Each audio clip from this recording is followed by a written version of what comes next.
एक छोटे से गांव में रोहन नाम का एक युवा और उत्साही किसान रहता था। वो मेहनत से अपने खेतों में काम करता था और हमेशा नए तरीके सीखने की कोशिश करता था। उसका सपना था कि वो अपने गांव को हरा भरा और समृद्ध बनाए। उसी गांव में हीरालाल नाम के एक बुजुर्ग और अनुभवी कारीगर भी रहते थे।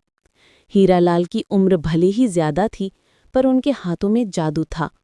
वो लकड़ी और धातु से सुंदर और मजबूत औजार बनाने में माहिर थे। गांव वाले उनकी बनाई हुई चीजें बहुत पसंद करते थे, क्योंकि वे सालों साल चलती थीं। रोहन अपनी खेती के काम में अक्सर नई तकनीकों का इस्तेमाल करना चाहता था, लेकिन उसके पास अच्छे और टिकाऊ औजार नहीं थे। एक दिन रोहन एक नए प्रकार के हल का डिजाइन लेकर हीरालाल के पास गया। रोहन ने हीरालाल से कहा, हीरालाल जी, मैं एक ऐसा हल बनाना चाहता हूं जो कम समय में ज्यादा गहरी जुताई कर सके। क्या आप मेरी मदद कर सकते हैं? हीरालाल ने रोहन के उत्साह को देखा और उसके डिजाइन को ध्यान से समझा। उन्होंने कहा, रोहन, तुम्हारा विचार अच्छा है, पर इस डिजाइन में कुछ कमियां हैं।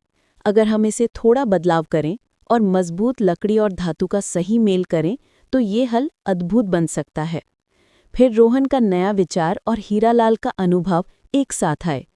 रोहन ने हीरालाल को अपनी खेती की ज़रूरतों के बारे में बताया और हीरालाल ने अपनी कारीगरी का इस्तेमाल करके हल में ज़रूरी सुधार किए। दोनों ने दिन रात काम किया। रोहन ने मजबूत लकड़ी लाने में मदद की और हीरालाल ने उसे तराशकर परफेक्ट आकार दिया। जब हल तैयार हुआ तो वो पहले से कहीं ज़्यादा मजबूत और असरदार था। रोहन ने जब पहली बार उस हल का इस्तेमाल अपने खेत में किया तो परिणाम शानदार था। जुताई बहुत जल्दी और गहरी हुई, जिससे फसल की पैदावार अच्छी होने लगी। गांव के दूसरे किसान भी ये देखकर हैरान रह गए। उन्होंने भी रोहन और हीरालाल से वैसे ही औजार बनाने का अनुरोध किया। इस घटना के बाद रोहन और हीरालाल की दोस्ती और साझेदारी गहरी हो गई।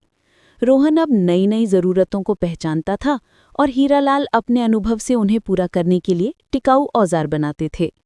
रोहन और हीरालाल की जोड़ी ने पूरे गांव की खेती का तरीका बदल दिया। गांव वालों ने समझा कि युवा का नया जोश और बुजुर्गों का गहरा अनुभव जब साथ मिलते हैं तो सबसे मुश्किल काम भी आसान हो जाता है।